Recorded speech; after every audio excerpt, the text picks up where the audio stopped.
Manchester City fans are already aware that the transfer period promises to be intense, with behind-the-scenes movements taking place at the Etihad Stadium even before the official opening of the transfer window. The club, led by Pep Guardiola and now with Hugo Vanna assuming a strategic role in negotiations, is beginning to shape the squad that will take on not only the Premier League but also the FIFA Club World Cup, which kicks off in June. The urgency to resolve pending matters is justified. The goal is to enter the tournament with a sharp and well-prepared group, free of any improvisations. One position that has been attracting attention is the fullback role. Although Guardiola recently stated that he doesn't see the need for reinforcements at center-back, there's a clear recognition that the fullback positions still lack more solid and consistent options. This has forced the coach to adapt players like Matheus Nunes and even promising youngsters from the academy, like Nico O'Reilly, outside of their natural positions. A bit of improvisation here and there, but for those dreaming of conquering everything, definitive solutions are a must. It is within this context that Nicolo Savona's name emerges, a 22-year-old player from Juventus. The City are said to have already reached an agreement with the player regarding personal terms, showing genuine interest in bringing him to Manchester. For many, he may still be an unfamiliar name, but anyone who followed the clash between Juventus and City would surely remember his impeccable performance. In a match where all eyes were on Doku, it was Savona who stood out, managing to halt one of the most explosive offensive weapons in the Sky Blue squad. Even though it's practically impossible to completely stop a player of Doku's caliber, Savona demonstrated excellent game reading, security, and pass precision. With just one mistake in 23 attempts and a solid success rate in duels, he left such a positive impression that City's coaching staff decided to take the next step. The move seems promising, especially considering that the club urgently needs a reliable full-back, not just a makeshift option. Meanwhile, Manchester City is also keeping a close eye on the South American market. The name of Wesley França from Flamengo continues to be closely monitored. Young, with offensive characteristics and a technical profile that fits Guardiola's playing style, Wesley represents the club's Plan A. However, the club is already working on alternatives in case negotiations with the Rio-based club don't progress. One of the backup options is Tino Livramento, currently at Newcastle. His acquisition would depend on the price the English club demands, which still raises doubts within the Etihad. Savona, for his part, may not be in the spotlight like other high-profile names for the position, but Manchester City sees him as a medium to long-term investment, a talent to be refined within a high-performance environment. The bet is that, inserted into a system as refined as Guardiola's, he could develop quickly and take on a pivotal role. And let's face it, when a player manages to draw attention even when facing City's tactical machine, it's a sign that there's something special about him. On the other hand, while some names are speculated as reinforcements, others seem to be preparing to leave the club. James McAtee is one of the most emblematic cases. The attacking midfielder, developed in City's youth academy, has not hidden his frustration with the few chances he's had under Pep's management. With just 3 Premier League starts throughout the season, the young player, valued at $25 million, seems ready to seek new challenges to resume his upward trajectory. Leeds United is the leading club interested in securing his services. The team, led by Daniel Farke, is preparing for a return to the English top flight and sees McAtee as a key piece for their reconstruction. The interest, however, is not exclusive. Crystal Palace, West Ham, and Nottingham Forest are also closely monitoring the player's situation. In fact, Forest may even try to use McAtee as a bargaining chip in negotiations involving Morgan Gibbs-White, another name sought by City. By the way, Gibbs-White has been gaining more and more attention in Etihad's discussions. The midfielder, who had already been under observation by the board for some time, fueled the rumors with an important goal against Leicester. His performance was highlighted, but it was his celebration that really caused a stir among fans. An enigmatic gesture after the goal raised questions about his intentions and reignited the speculation that he might be close to a move to Manchester City. Gibbs-White's behavior is seen by some as a message, a discreet way of signaling to City's officials. Others believe he simply wanted to cool down the rumors, avoiding exposing negotiations that might be ongoing.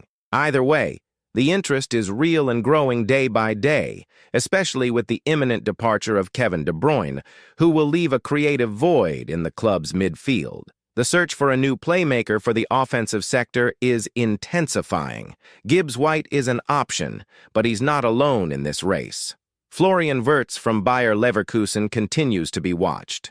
However, the situation surrounding the German is complex. There is an internal family dispute regarding his future.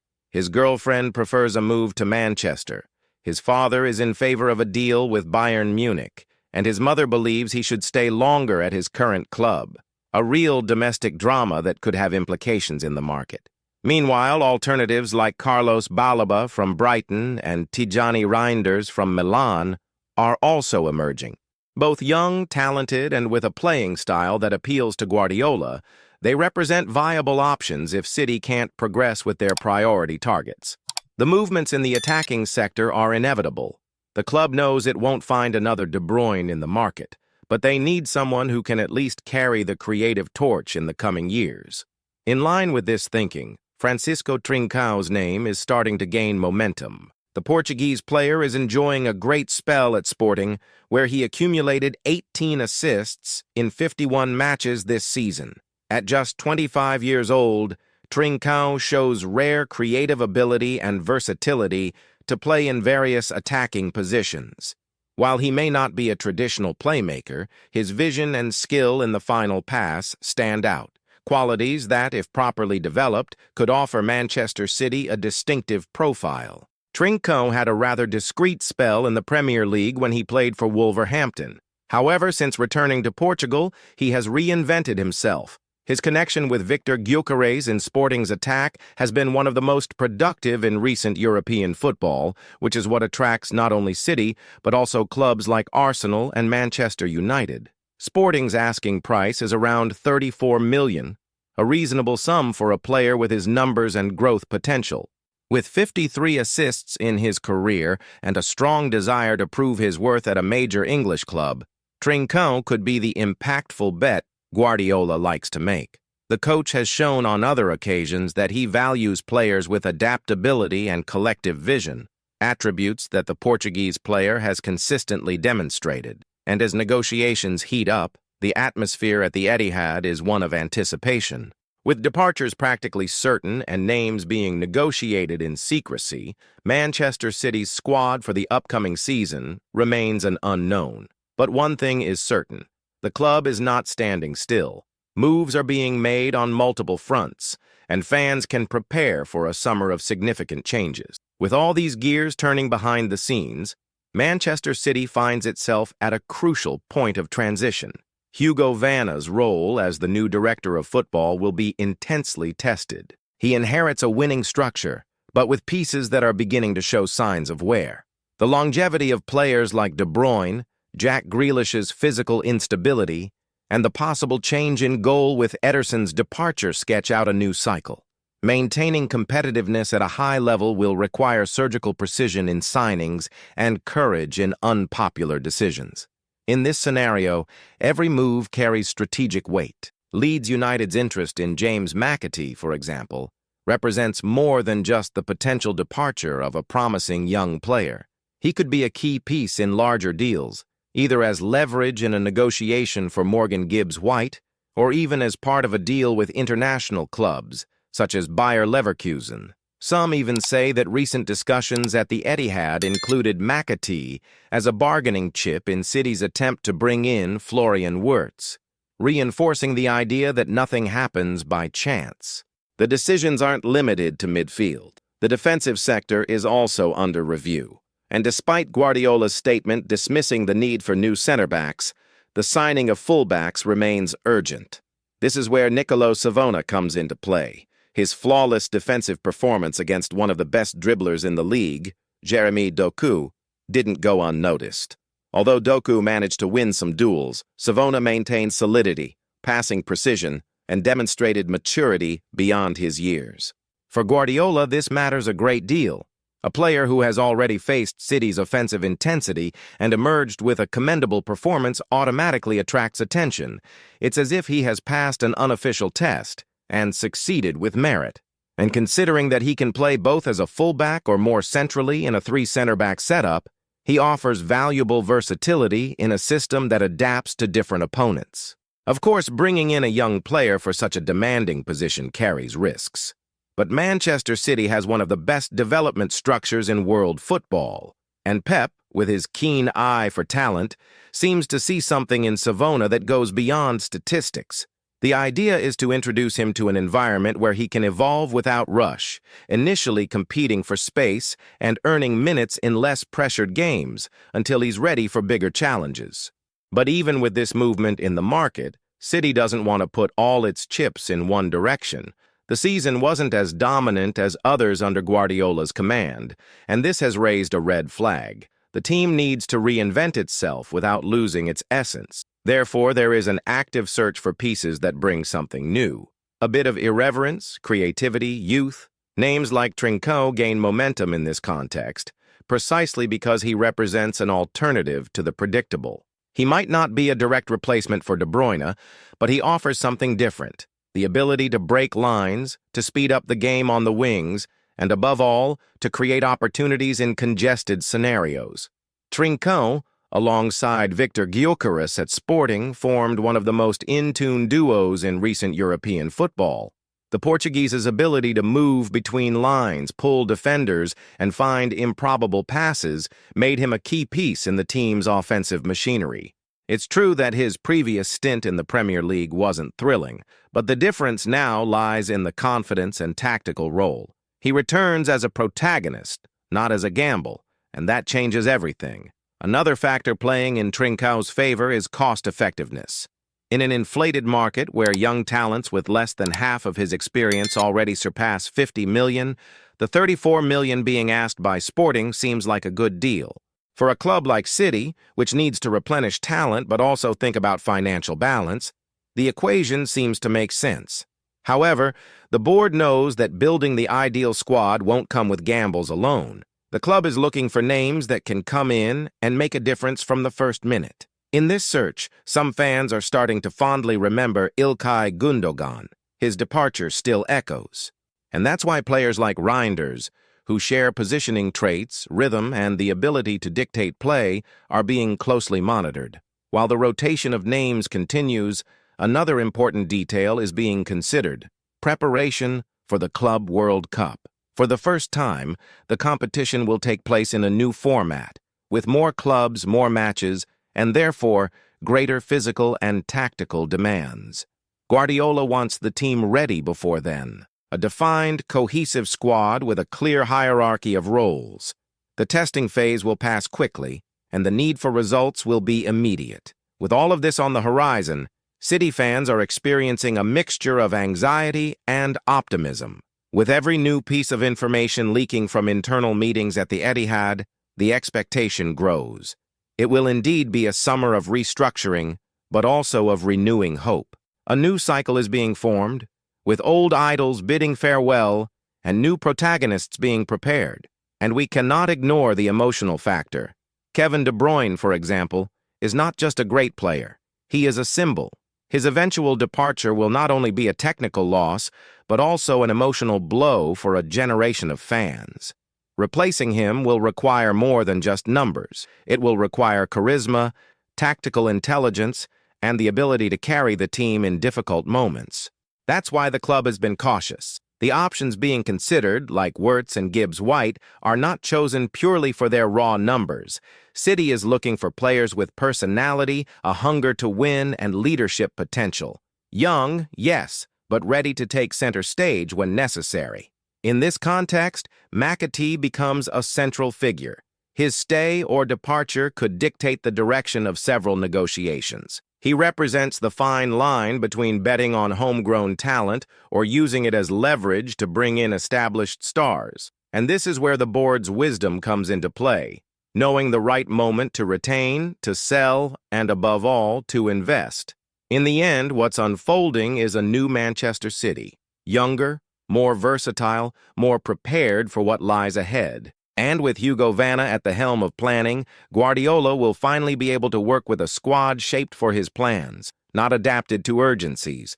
The bets are being placed now, and the return will come throughout the next season.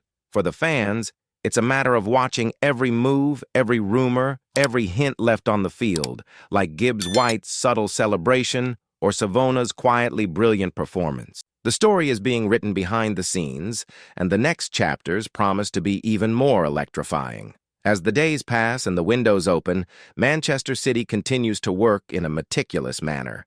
Nothing is left to chance. Every decision is backed by statistics, tactical observation, and long-term planning. Hugo Vanna, with his understated and technical style, is already beginning to stamp a new approach at the Etihad. It's not just about high-profile names, but about finding players who fit like pieces in a large puzzle. And in this ever-moving chessboard, there is always room for surprises. This is where the name of Carlos Baleba from Brighton comes into play. Still little discussed among casual fans, the Cameroonian midfielder is already receiving praise from several top scouts. Fast, strong, and with a rare game-reading ability for someone his age, Baleba is the type of player City likes to develop, still in the making, but with physical and mental attributes that suggest a sharp growth curve. It's not a media-driven signing, but a strategic choice. A player who can be developed in Guardiola's style, growing within the structure and adapting to the rhythm and demands of positional football. Another important aspect of this new phase at City is the emphasis on versatility. The team has learned over time that championships are won by versatile squads, with players capable of performing multiple roles. Pep is a master at transforming fullbacks into playmakers, defensive midfielders into center-backs, and wingers into central midfielders. That's why names like Savona and even Trincao are getting more attention, not just for what they are, but for what they can become. And going back to Trincao, it's worth highlighting that, beyond the statistics of assists and goals, there's something more subtle in his game. His off-the-ball movement, his ability to draw defenders and create space for teammates. This kind of awareness is hard to teach, and Guardiola values it immensely. With Haaland occupying defenders and Doku forcing one-on-one situations on the wings, a player like Trincao, moving between the lines, could become a tactical nightmare for any defense. But while the spotlight is on potential signings, there's one name that quietly looms: Morgan Gibbs White. Since his performance against Leicester and the ambiguous celebration after scoring, City fans have been living between speculation and expectation. Could he be the new maestro of the midfield? The board is divided. On one hand, there's the long-standing admiration from Hugo Vanna and recognition of the midfielder's technical quality and game vision. On the other, the high market value. Rumors suggest Nottingham Forest is asking for close to £100 million. It's a lot of money, especially when you consider that other names on the radar, like Reinders or Wirtz, could be acquired for similar amounts, with greater international exposure. But there's something in Gibbs White that stands out. He understands the English game, is accustomed to the intensity of the Premier League, and possesses a competitive mentality that appeals to the coaching staff. Furthermore, he has already shown he can be decisive in big matches, and his profile seems to align with the idea of a more aggressive City, one that is direct at times. The uncertainty surrounding his arrival also reveals something bigger. Manchester City is changing its profile. The era of absolute control, 70% possession, and territorial dominance may be making way for a more hybrid model, one where the team can control when necessary, but also kill the game in 3 passes. To do this, they need players who think quickly, execute at high speed, and aren't afraid to make mistakes by trying something new. In this sense, names like Doku, Baleba, Trincao, and even Savona form part of a new generation. They represent the future of Manchester City, players who have not yet reached their peak, but have the right tools to evolve under the guidance of a demanding coach like Guardiola. Meanwhile, the situation of veterans is still under analysis.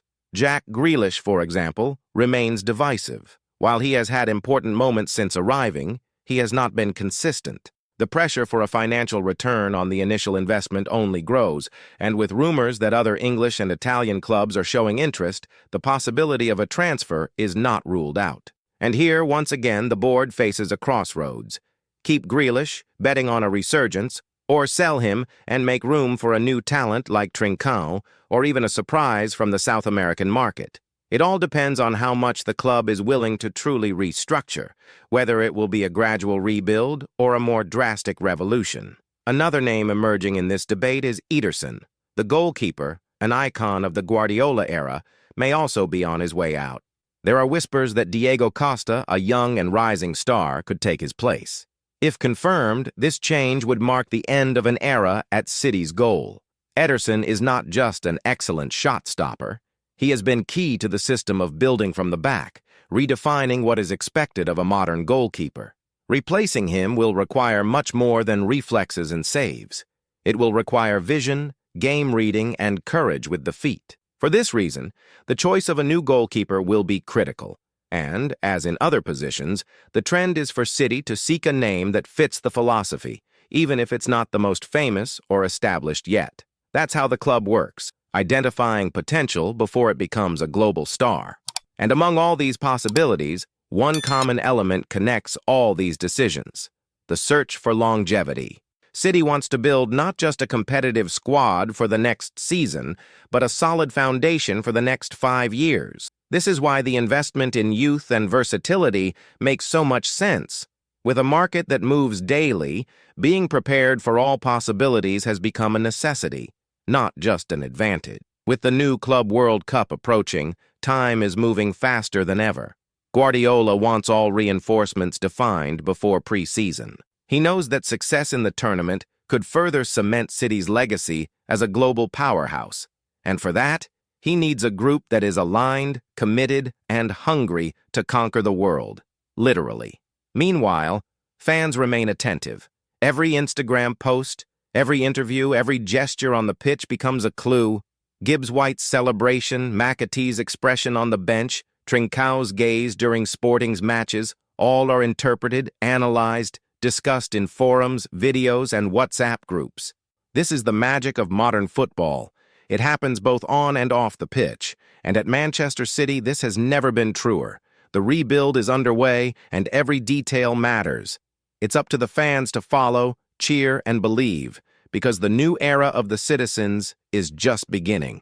So, citizens fans, what do you think of all this? Is Manchester City really preparing a major overhaul, or just adjusting the pieces with caution? Will these names truly wear the sky blue shirt and make history at the Etihad?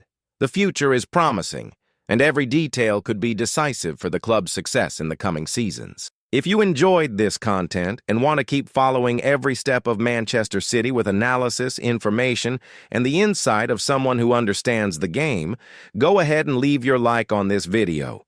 It helps spread this content to other fans like you. And don't forget to subscribe to the channel and activate notifications. That way, you won't miss any updates on transfers, behind-the-scenes action, and everything that involves our beloved city. The season is just starting, and there's much more to come. A big hug, and see you in the next video.